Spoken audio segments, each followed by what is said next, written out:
From an early age, many people grew up believing in a specific image of God, the one who molded man out of clay, created paradise, and ordered the first steps of humanity. But what if this image, repeated for centuries, wasn't exactly true? There are texts forgotten in time that raise a disturbing suspicion. Perhaps the one who presented himself as creator is not who everyone thinks he is. Among these ancient records, deliberately hidden over the centuries, is a name that hardly anyone dares to mention: Yaldabaoth. This being is mentioned in Gnostic writings such as the Apocrypha of John and the Reality of the Rulers. These are ancient documents excluded from official circles, which bring uncomfortable revelations about the one who has been revered without question for generations. According to these texts, Yaldabaoth is not the supreme god, but an inferior, unbalanced and proud entity who declares absolute power for himself. "I am the only God, and there is no other besides me."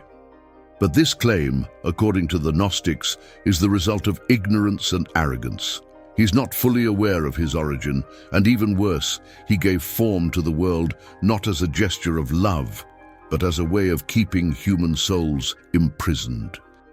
Material reality would therefore no longer be a divine gift, but a well-engineered prison, a sophisticated illusion with the aim of keeping humanity in a state of confusion and submission.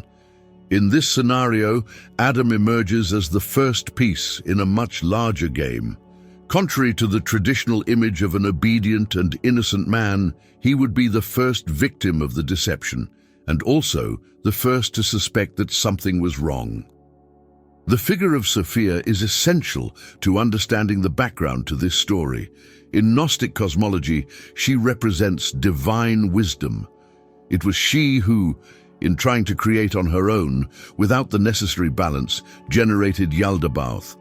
Upon realizing her mistake, Sophia seeks to correct the consequences, trying to protect human beings from the tyranny of the false creator.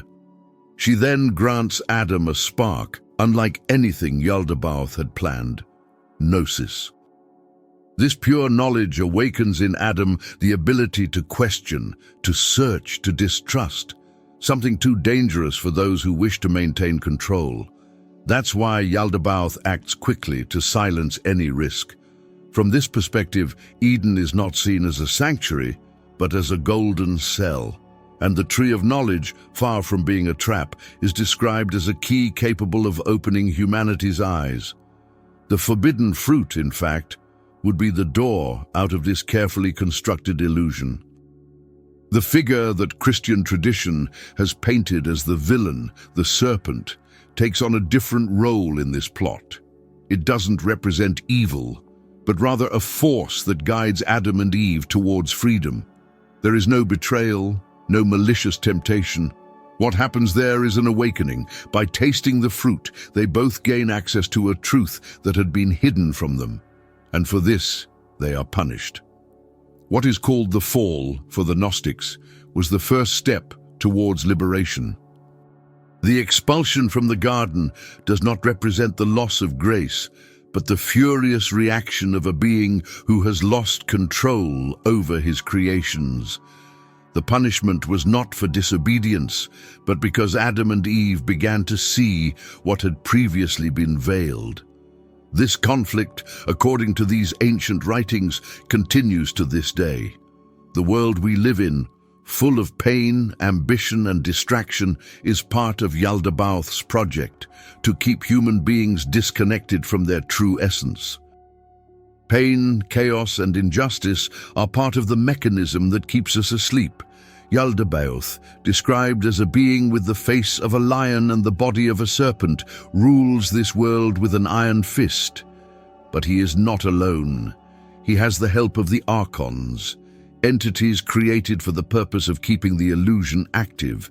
They are the ones who feed fear, control, and ignorance, and all to prevent people from discovering who they really are. For a long time, this knowledge was hidden under lock and key. But today, there is an opportunity to retrieve it.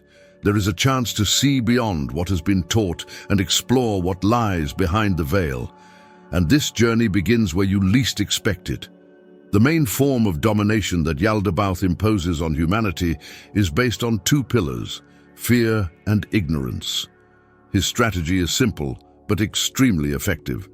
He sows pain, promotes disorder, and even uses faith as an instrument of oppression. His most ingenious move: to make people believe that he is the true creator, a supreme being who dictates immutable laws and imposes eternal punishments. As long as people are frightened, they will hardly dare to question his authority. But terror alone was not enough. It was necessary to distort reality so profoundly that no one dared to look beyond appearances. That's why he spread false doctrines and misleading ideologies, designed to distance human beings from the divine essence they carry. Rigid beliefs, limiting discourses, and institutions that discourage independent thinking were erected as barriers against any form of inner awakening. The way Yaldabaoth presents himself already reveals his authoritarian nature. In the Apocrypha of John, he proclaims himself to be a jealous God, claiming that there is none other than him. For the Gnostics, this was a clear sign of imposture. When they compared this speech with passages from the Old Testament, they began to raise an uncomfortable question. Could it be that the God worshipped by millions throughout history was actually this deceptive architect? For them, the true divine origin was completely different. It didn't punish, it didn't take offense, it didn't demand worship, it just radiated light, love, and wholeness. Yaldabaoth always feared that humanity would remember its sacred origin. He knew that the moment people realized that they carried within them a spark of the divine, the whole system he had built would collapse. That's why he imposed limits, forbade access to knowledge, and surrounded the truth with threats. The tree of knowledge was not a trap, as many believed. It was a door, a direct path to understanding reality. And the demiurge's greatest fear was that anyone would dare to cross it. Knowledge was his greatest threat. It didn't matter how big the army was or how strict the laws were. As long as humanity remained unaware of its true spiritual identity, he could reign unopposed. But all it would take is a glimmer of understanding to put everything at risk. In this context, Adam is portrayed very differently from what is traditionally told. He wasn't a fragile, passive being. He was the first to be suspicious, to sense that something was wrong, to resist. When Yaldabaoth tried to bring Adam to life, he found he didn't have enough power. He was forced to appeal to the true creator, the one he himself ignored, to animate creation. This detail is crucial because it was at that moment that a divine spark was inserted into Adam, something that Yaldabaoth could never fully control. From the beginning, there was something inside him that transcended any attempt at manipulation. In texts like the hypostasis of the archons, Adam, upon awakening, does not recognize Yaldabaoth as his creator. He remains silent, refusing to submit. This seemingly simple gesture carries immense power. It was the beginning of resistance, a silent cry against the lie. The demiurge's response was brutal. Adam was confined in what was said to be a paradise, but was in fact an adorned captivity. Eden was nothing more than an artificial environment designed to keep his mind asleep. However, the spark inside her could not be extinguished. Sophia, repentant for her mistake, was not indifferent. She sent spiritual emissaries to help him see beyond the illusion. And it was thanks to these interventions that Adam found the strength to move towards the truth. The decision to eat the forbidden fruit was not a slip of the tongue. It was a conscious choice. In doing so, he didn't fall. He awoke. He finally understood who Yaldabaoth was and what the nature of that world was. The mask had fallen. The false god's reaction was swift. Adam and Eve were expelled, not because they had failed, but because they had understood. For the Gnostics, this moment did not represent the beginning of the human fall, but the birth of liberation. Adam's refusal to bow was not just a gesture of denial, it was a silent reminder that within him dwelt something that no external force could control. By rejecting blind worship, he affirmed that his essence came from a much higher source than Yaldabaoth. This affront was enough to provoke an immediate reaction. The false creator, overcome by fear of losing the dominion he had built, responded with violence. He expelled Adam from the garden, condemning him to a life marked by pain, effort, and limitations.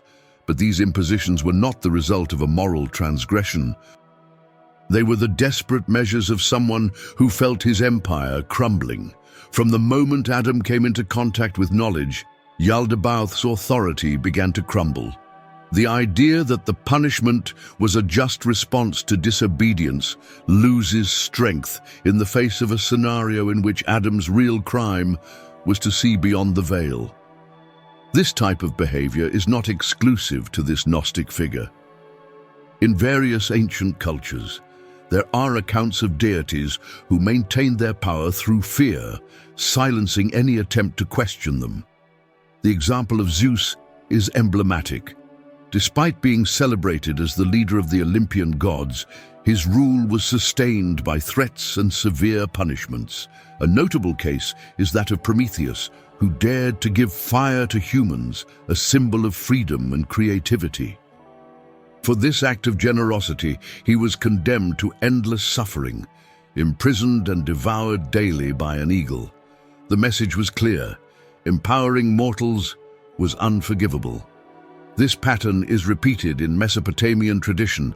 Enlil, one of the main gods of ancient Sumer, was hostile to the mere presence of humans. Annoyed by the noise and population growth, he decided to wipe out almost all of humanity with a flood. An extreme decision that reveals these tyrannical gods' contempt for conscious life. Even in Norse mythology, where knowledge is praised, the motivation of those who seek it is not always noble. Odin, the god of wisdom, didn't just sacrifice himself for spiritual enlightenment. His aim was to secure advantage and control. His knowledge served to maintain the divine hierarchy, not to liberate others. The Gnostics saw a constant in these myths: power fears awakening. On the other hand, there are always figures who resist. Prometheus, Loki, and even the survivors of the flood represent archetypes of insubmission. They are those who defy the imposed order and point to the possibility of freedom. In Gnostic thought, this role is assumed by Adam, Eve, and the serpent, not as transgressors, but as liberators. The forbidden fruit, far from being a symbol of error, becomes the sign of a conscious choice. By eating it, Adam and Eve don't fall, they wake up. They recognize their deception and break with the false authority that kept them in chains. The serpent, seen by so many as the agent of evil, in this context takes on a liberating function. It offers the key, the access to the truth that Yaldabaoth tried to hide. Behind all this, Sophia watches. She is not a passive figure. When she realizes the consequences of Yaldabaoth's rash creation, she doesn't just repent. She makes decisions, she acts, and silently, she starts a spiritual revolution. His boldest gesture comes when, without the demiurge realizing it, he gives Adam something precious, a spark from the pleroma, the abode of the true divine. This inner spark makes Adam different from everything Yaldabaoth had created. While the archons, his servants, acted mechanically, without a soul or will of their own, Adam carried within him the possibility of awakening. It was the seed of something much greater, the awareness of one's own origin. The fact that Yaldabaoth was unable to give life on his own revealed his limitation. He manipulated matter, but had no access to the true essence. By shaping Adam, he created only an empty vessel. Sophia saw this as an opportunity to act.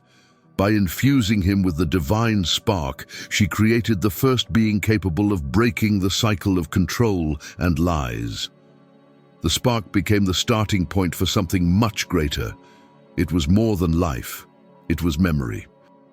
A subtle reminder that material reality was just a shell, and that there was something deeper waiting to be remembered. Sophia understood that the visible world was a carefully laid trap, and her mission was to ensure that, at some point, someone would find their way back. Adam's awakening was not the end of a story, but the first sign that the illusion's days were numbered. It soon became clear that something in Adam didn't correspond to what Yaldabaoth had expected. There was a strange gleam in the demiurge's eyes. It wasn't mere obedience or passivity, but a silent restlessness, a sense that something didn't fit. To contain this growing risk, the false creator decided to enclose him in the so-called Garden of Eden. However, contrary to the paradisiacal image that had become popular, that space functioned as a luxurious cell, carefully designed to restrict and monitor. Sophia, attentive to the movements of her unbalanced creation, did not fold her arms. Knowing that Adam's awakening was humanity's only chance of escaping the illusion, she sent spirit guides, invisible emissaries whose mission was to remind him of his divine origin. These beings did not appear with empty promises or dogmas, but with the clear intention of igniting in Adam the consciousness necessary to transcend the mental confinement in which he had been placed. Among these figures, the serpent stood out. Far from representing evil, as has been repeated over the centuries, it was actually part of the plan for liberation. In Gnostic teachings, its presence symbolized wisdom and liberation. Sent by Sophia, its task was clear: to offer Adam and Eve the opportunity to access what Yaldabaoth feared most: knowledge. The tree of knowledge, at the center of that prison garden, hid the key to spiritual liberation. The forbidden fruit was not a test of fidelity, but a channel of access to the truth. By accepting the serpent's invitation and tasting this fruit, Adam and Eve broke through the veil that hid reality. This gesture did not mean the fall, but the beginning of a new vision. Panicked, Yaldabaoth acted brutally. The expulsion from Eden was a desperate attempt to control what was already slipping through his fingers. The punishment, therefore, was not moral, but political. Once they became conscious, Adam and Eve became dangerous. They were no longer malleable parts. They now had autonomy. From that moment on, nothing would be the same. The demiurge could no longer manipulate them with the same ease. The spark that had been activated within them became impossible to extinguish. In the Gnostic texts, this change of consciousness represents a rebirth, not the beginning of human damnation, but of possible liberation. Adam and Eve's awakening marked the first great blow against Yaldabaoth's dominion. He knew that once accessed, the truth would spread. His empire of illusions, sustained by fear and ignorance, had its days numbered. Sophia had successfully planted the seed that would later germinate into whole generations of seekers. It was this awakening that set in motion what was to follow: the meticulous suppression of the Gnostic teachings. This suppression didn't happen by chance, nor because of common theological differences. It was an articulated strategy designed to protect the power structures that were born, along with the first organized religious institutions. In the centuries following Jesus' death, Christianity was still a mosaic of ideas, groups, and interpretations. Among these, the Gnostics were the most subversive. Their vision called into question the entire basis of ecclesiastical authority. By claiming that the God of the Old Testament was a usurping entity and that true salvation came from within, they undermined the centralizing power that the Church sought to consolidate. This conflict reached its peak in the 4th century, when the Roman Empire adopted Christianity as its official religion. The Council of Nicaea in 325 AD was a milestone in this process. From then on, it was established what would be considered orthodox and what would be treated as heresy. Gnostic ideas were quickly swept out of the temples and persecuted with fervor. The institutional response was aggressive. Entire communities were broken up, sacred texts destroyed, spiritual leaders silenced. Only a small fraction of these teachings survived the ages, hidden away in caves and clandestine libraries. One of these treasures was discovered almost by chance in 1945 in the Nag Hammadi region of Egypt. The manuscripts found there revealed a deep, sophisticated and, above all, dangerous spirituality for those who depended on collective ignorance. But why were these writings so feared? Because they completely inverted the logic of control. In the Gnostic Gospels, every human being carries within them the spark of the divine, accessible without the need for intermediaries. The connection with the sacred is direct. It doesn't go through bishops, dogmas, or rituals. This made the role of the institutional church absolutely dispensable. In a system based on blind obedience, any doctrine that encouraged self-knowledge was seen as a threat. Gnosticism did not depend on promises of future salvation, but on a present perception of reality. It didn't require blind faith, but an awakened conscience, and so it had to be destroyed. This destruction, however, did not erase the idea. Even with centuries of persecution, there were those who kept the spark alive. The Cathars, for example, a medieval Christian group with a strong Gnostic influence, were exterminated in one of the most violent crusades in history. Even so, their teachings, like those of the early Gnostics, have stood the test of time, passed down in secret, preserved in symbols, alternative rituals, and oral traditions. In each era, whenever someone dared to question the pillars of the dominant faith, the same repressive structure reactivated itself.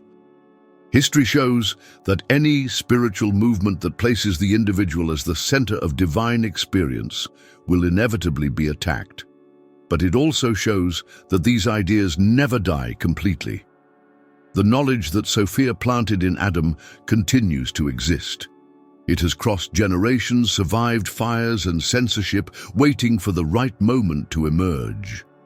The texts rediscovered in Nag Hammadi are not just historical documents. They are reminders that there is something greater beyond the surface. A truth that liberates, but requires courage to face. And now, more than ever, this truth is resurfacing. In the view of the Gnostics, Yaldabaoth's strength was based on a well-crafted lie. His dominion depended on widespread ignorance, the belief that the physical world was all that existed. As long as humanity accepted this illusion, the false creator would keep his influence intact. But they knew that one glimpse of the truth was all it took for everything to fall apart. The key to this liberation was not common knowledge, but a profound inner experience, gnosis. More than learning, it was about remembering. It was the awakening of a forgotten memory, the remembrance that, within every human being, there is a spark of the original light connected to the pleroma, the plane of divine plenitude. Unlike religions that promise salvation from outside, the Gnostics taught that the path was internal. Each person was responsible for breaking through the illusion and discovering their own essence. Yaldabaoth would not fall by the force of a savior god, but by the silent accumulation of awakened consciousnesses. Matter, according to them, only seemed solid because everyone believed in it as absolute reality. When this belief began to crumble, the material world itself would lose its consistency. It was as if the prison only existed because the prisoners believed that the walls were real. Some writings even suggest that Yaldabaoth, being the fruit of error and not pure evil, could be reintegrated, restored to the light, in a gesture of compassion from Sophia. The end of the illusion, therefore, would not be destruction, but reconciliation. ignorance would give way to clarity, and with that, humanity would shine again. If this content resonated with you and you want to help bring more truths to light, please consider supporting our project with a donation of any amount. Your help makes all the difference.